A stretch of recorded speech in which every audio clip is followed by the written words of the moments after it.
G7 की मेजबानी Canada कर रहा है और इस बैठक में भारत के प्रधानमंत्री नरेंद्र मोदी भी भाग ले रहे हैं। जाहिर सी बात है कि जब बैठक होगी तो बैठक में चर्चा आतंकवाद, वैश्विक विकास, नवाचार, टेक्नोलॉजी, आतंकवाद और कल्चरल आदान प्रदान के साथ टेक्नोलॉजी के आदान प्रदान की बातचीत होगी। हम बात करें तो विश्व के करीब 65% एक तरीके से कहूँ कि संसाधन का नेतृत्व कर रहे इस 7 देशों के बैठक में Japan, Germany, Italy, France, US, UK और कनाडा शामिल होंगे। जाहिर सी बात है कि पूरा विश्व आतंकवाद से परेशान है। मिडिल ईस्ट की बात करें उसकी भी चर्चा होगी। जिस तरीके से इजराइल और आसपास के देशों में अशांति है उसको लेकर भी चर्चा होगी, क्योंकि विश्व की जिम्मेदारी बनती है कि कैसे उसको शांत किया जाए और शांत करने के साथ साथ विकास की तरफ आगे बढ़ने की कोशिश की जाए। प्रधानमंत्री नरेंद्र मोदी हमेशा यही बात कहते हैं कि देश को बुद्ध के नीतियों पर चलना होगा, युद्ध की नीति से कुछ नहीं मिलेगा। जाहिर सी बात है कि ऐसा करने पे ही देश का विकास हो सकता है, विश्व का विकास हो सकता है। प्रधानमंत्री नरेंद्र मोदी G70 के आउटरीच प्रोग्राम में 17 को अपना अभिभाषण देंगे, लोगों को संबोधित करेंगे। जाहिर सी बात है कि जब बात होगी तो टेक्नोलॉजी के आदान प्रदान की बात होगी, जो वैश्विक समस्याएं हैं उसकी बातचीत होगी। जिस तरीके से पाकिस्तान का इशू है उसको भी किसी न किसी तरीके से, चाहे जान के अनजाने रूप से, अनचाहे तरीके से उसको भी उठाया जाएगा और उठा के ये कोशिश की जाएगी कि आतंकवाद को रोकने में और बढ़ाने में जिस तरीके से पाकिस्तान अपनी भूमिका निभा रहा है वो ठीक नहीं है। ये देखना बहुत ज़रूरी होगा कि इस आउटरीच प्रोग्राम में प्रधानमंत्री किस तरीके की बातें करते हैं, क्योंकि लगातार कनाडा में भारत विरोधी आवाज़ें उठ रही थी। लोगों को वहाँ पे परेशान किया जा रहा है और परेशान करने के साथ साथ बहुत सारी कई ऐसे मिस्टीरियस मर्डर भी हुए हैं जिसको लेकर सरकार लगातार अपनी बातों को कनाडा गवर्नमेंट को पहुँचाती रही है। अब ऐसे में प्रधानमंत्री का वहाँ पे जाना बहुत महत्वपूर्ण है, क्योंकि वहाँ की सरकार बदल गई है। नई सरकार ने उनको आमंत्रण दिया है और जाने के बाद कहे कि एक तरीके से दोनों देशों के रिश्तों में एक ओलिव ब्रांच मिला है।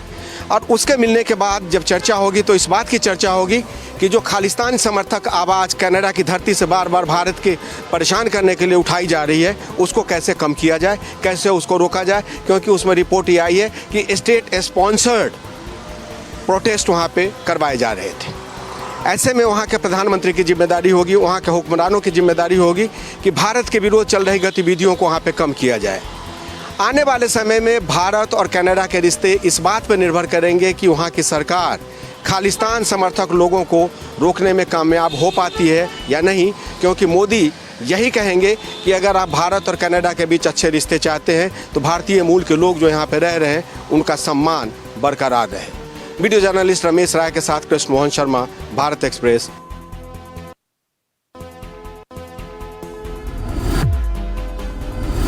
केंद्रीय गृह मंत्री अमित शाह ने आज 2027 की जनगणना के लिए अधिसूचना जारी की। 2011 की जनगणना के बाद 2021 में जनगणना होनी थी, पर कोरोना की वजह से वो जनगणना नहीं हो पाई। लगातार जिस तरीके से जाति जनगणना की मांग विपक्ष कर रहा था, एक बड़ा मुद्दा बना रहा था, उसे कहीं ना कहीं एनडीए की सरकार ने जाति जनगणना शामिल किया जनगणना में, और इसीलिए जनगणना और भी महत्वपूर्ण हो जाती है, क्योंकि आज़ादी के बाद पहली बार ये जनगणना हो रही है। वैसे भारत में जनगणना सबसे पहले 1872 में हुई थी और तब से लेकर अब तक ये 16वीं जनगणना होगी और आज़ादी के बाद 8वीं जनगणना। जनगणना महत्वपूर्ण होती है देश के विकास के लिए, देश की वास्तविक स्थिति जानने के लिए, और यही कारण है कि ये लंबी प्रक्रिया है। 35 लाख कर्मचारी इसमें काम करेंगे, घर घर जाएंगे, सभी आंकड़ों का डिजिटलीकरण किया जाएगा जिससे कि सूचनाएं तुरंत प्राप्त की जा सकें। और देखना होगा कि आने वाले दिनों में जब 2027 में जनगणना कंप्लीट होगी तो देश का जो विकास है, जो स्वरूप है, वो किस तरह सामने आता है। कैमरामैन धर्मेंद्र के साथ रमेश कुमार सिंह, भारत एक्सप्रेस।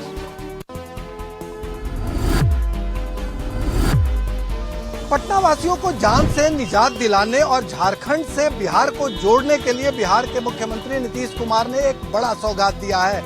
करीब 1100 करोड़ रुपए की लागत से मोहली मीठापुर 6 लेन एलिवेटेड सड़क का उद्घाटन करके बिहार के लोगों को एक बड़ा संदेश दिया है।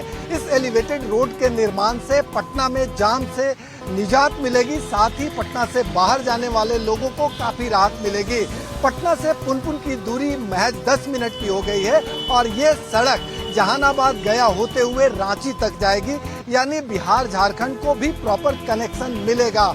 मुख्यमंत्री ने इस 6 लेन सड़क का उद्घाटन किया और इस मौके पर उप मुख्यमंत्री और कई मंत्री मौजूद रहे। क्या कहा उप मुख्यमंत्री विजय सिन्हा ने, जरा गौर से सुनिए। पटना के लिए, राजधानी के लिए एक वरदान है। गया जाने का मार्ग सुगम होगा और इससे पटना के अंदर आवागमन बहुत आसान हो जाएगा। चुनाव के पहले जिस अंदाज में नीतीश कुमार धुआंधार उद्घाटन कर रहे हैं, उससे साफ जाहिर हो रहा है कि बिहार को अभी बहुत कुछ मिलने वाला है। फिलहाल जिस अंदाज में एलिवेटेड सड़कें मिल रही है, पुल पुलिया मिल रहा है, ओवरब्रिज मिल रहा है, उससे बिहार के लोगों को काफी राहत मिल रही है और उम्मीद जताई जा रही है कि 15 अगस्त को झंडोत्तोलन के साथ ही बिहार में मेट्रो का भी सौगात मिल सकता है। सहयोगी कैमरामैन राकेश के साथ भारत एक्सप्रेस के लिए पटना से आशुतोष कुमार।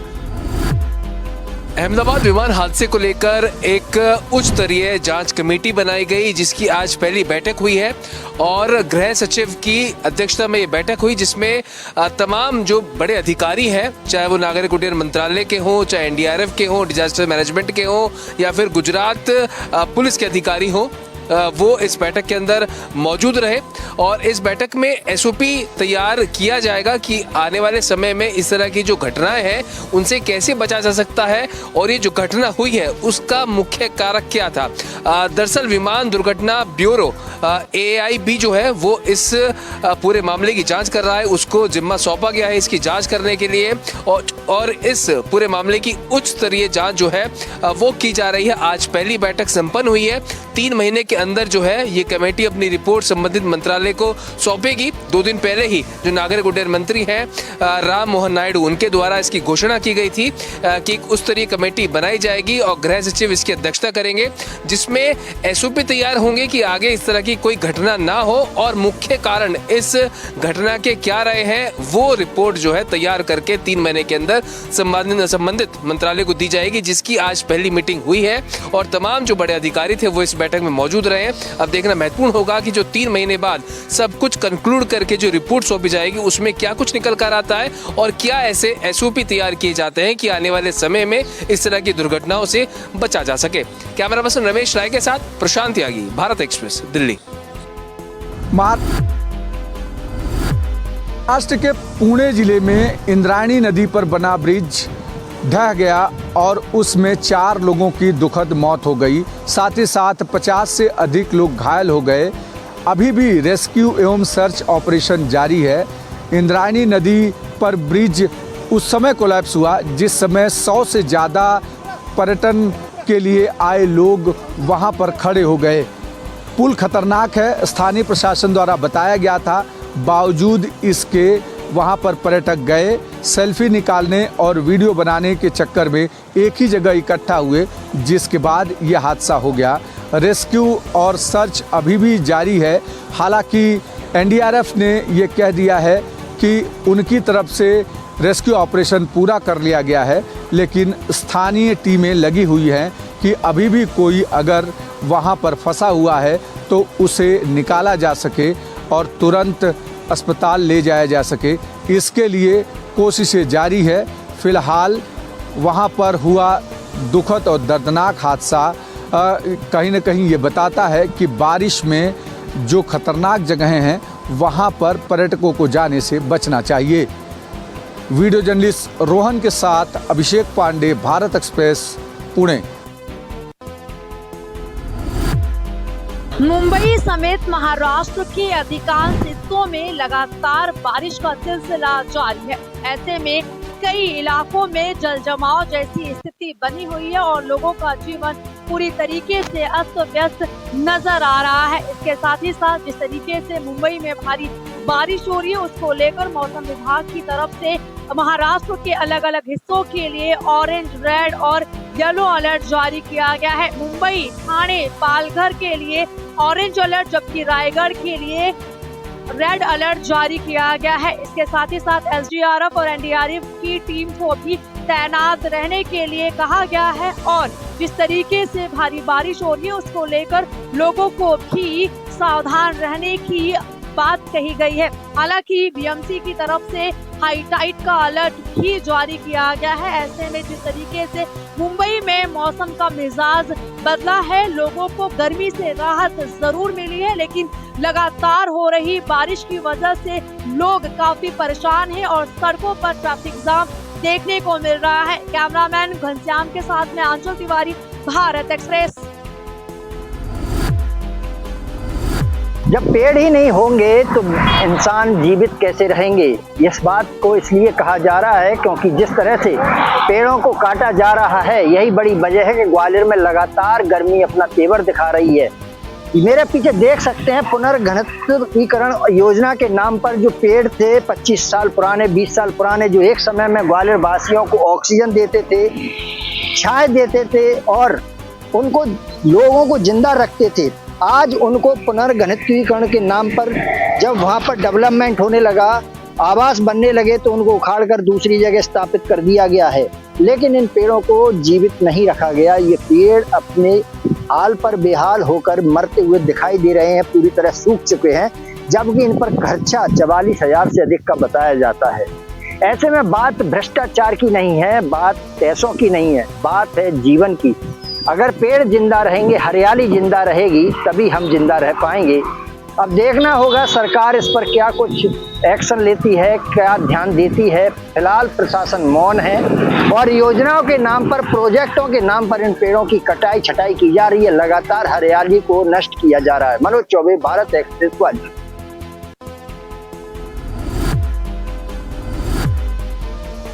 अयोध्या में राम जन्मभूमि रामलला के परकोटे की तस्वीर श्री राम जन्मभूमि तीर्थ क्षेत्र ट्रस्ट ने जारी की है। श्री राम जन्मभूमि तीर्थ क्षेत्र ट्रस्ट का कहना है कि रामलला के मंदिर का अगर निर्माण देखें तो परकोटा का निर्माण अब बाकी रह गया है। माना जा रहा है इसी नवंबर से दिसंबर माह में पूरा मंदिर परकोटा सहित बनकर तैयार हो जाएगा। अगर परकोटा की बात करें तो लगभग 14 मीटर परकोटा चौड़ा है और 732 मीटर आयताकार परकोटा की लंबाई है। परकोटा में पिंक सैंडस्टोन पत्थरों को लगाया गया है, नक्काशी की गई है और साथ में भगवान श्री राम के जीवन से संबंधित, उनकी लीला से संबंधित चित्रण भी देखने को मिलेगा। हालांकि परकोटा में अभी निर्माण चल रहा है, लेकिन राम दरबार रामलला के भक्तों के लिए खोल दिया गया है। लेकिन ये माना जा रहा है कि दिसंबर तक परकोटे का निर्माण हो जाएगा तो पूरा का पूरा मंदिर भक्तों के लिए परकोटा सहित दर्शन करने के लिए खोल दिया जाएगा। कैमरा सहयोगी नाजिर के साथ मनमीत गुप्ता, भारत एक्सप्रेस, अयोध्या। इंदौर से हनीमून पर शिलोंग गए राजा रघुवंशी की हत्या हो गई थी। आज परिवार ने 13वीं का कार्यक्रम रखा, जहां पर परिवार के लोगों ने मृतात्मा को श्रद्धांजलि दी और मोक्ष के लिए पूजा पाठ किए। वहीं आरोपी सोनम रघुवंशी के भाई ने भी पूजा पाठ में हिस्सा लिया और मृत आत्मा की शांति के लिए कामना की। शिलोंग पुलिस की पूछताछ में सोनम रघुवंशी ने बताया कि उसने कल्पना नहीं की थी कि राजा रघुवंशी की लाश पुलिस बरामद कर पाएगी। पुलिस ने जब लाश बरामद कर ली थी तब पहली बार सोनम रघुवंशी को डर लगा था कि अब राज खुल जाएगा। इसके साथ ही चारों आरोपी जब पुलिस की गिरफ्त में थे तो वो टूट गई थी। इधर इंदौर की एक संस्था ने राजा रघुवंशी के हत्यारों को कड़ी से कड़ी सजा देने के लिए 5000 पोस्ट कार्ड लिख करके मेघालय के मुख्यमंत्री को भेजने की तैयारी कर ली है। शिलोंग पुलिस को पोस्टमार्टम रिपोर्ट मिल गई है, लेकिन चौंकाने वाली बात यह है कि 300 फीट गहरी खाई में गिरने के बाद भी राजा रघुवंशी के शव पर कहीं फ्रैक्चर नहीं पाया गया। इसके चलते पुलिस नए सिरे से पूछताछ शुरू कर रही है। पुलिस को आशंका है कि आरोपियों ने हत्या कहीं और करके लाश को वहां ठिकाने तो नहीं लगा दिया। परत दर परत जांच आगे बढ़ती जा रही है। देखना है कि आखिर में क्या खुलासा होता है। कैमरामैन इमरान खान के साथ जय व्यास, भारत एक्सप्रेस, इंदौर। गुरुग्राम में सोमवार को 7 नए कोरोना मरीज सामने आए हैं, जबकि बीती रविवार को भी 9 मरीज सामने आए थे। गुरुग्राम में अब कोरोना संक्रमितों की संख्या बढ़कर 155 हो चुकी है। राहत की बात यह है कि 118 लोग जो हैं वो कोरोना को अभी तक मात दे चुके हैं, जबकि 37 लोग अभी भी होम आइसोलेशन में अपना इलाज करवा रहे हैं। बढ़ते संक्रमण को देखते हुए जिला स्वास्थ्य विभाग लगातार टेस्टिंग्स पे ध्यान दे रहा है। निजी अस्पतालों को अलर्ट मोड पे रहने के लिए बोल दिया गया, पुख्ता तैयारियों के लिए उन्हें बोल दिया गया है। सरकारी अस्पताल में भी जो है एक वार्ड बनाया गया है जिसमें कोरोना पेशेंट्स की जरूरत पड़ने पर भर्ती की जाएगी। स्वास्थ्य विभाग लगातार लोगों से अपील कर रहा है, उन्हें जागरूक कर रहा है कि घबराने की जरूरत नहीं है बल्कि सतर्क रहने की जरूरत है। कोविड व्यवहार को अपनी जिंदगी में अपनाने की जरूरत है, जिसमें वो ये बार बार लोगों से अपील कर रहे हैं कि बहुत जरूरी काम हो तभी घरों से बाहर निकलें, बार बार हाथ धोते रहें और जब भी भीड़ भाड़ वाली जगहों पर जाएं तो फेस पर मास्क जरूर लगाएं। कैमरामैन परवीन कुमार के साथ मैं मनोज वशिष्ठ, गुरुग्राम से भारत एक्सप्रेस के लिए।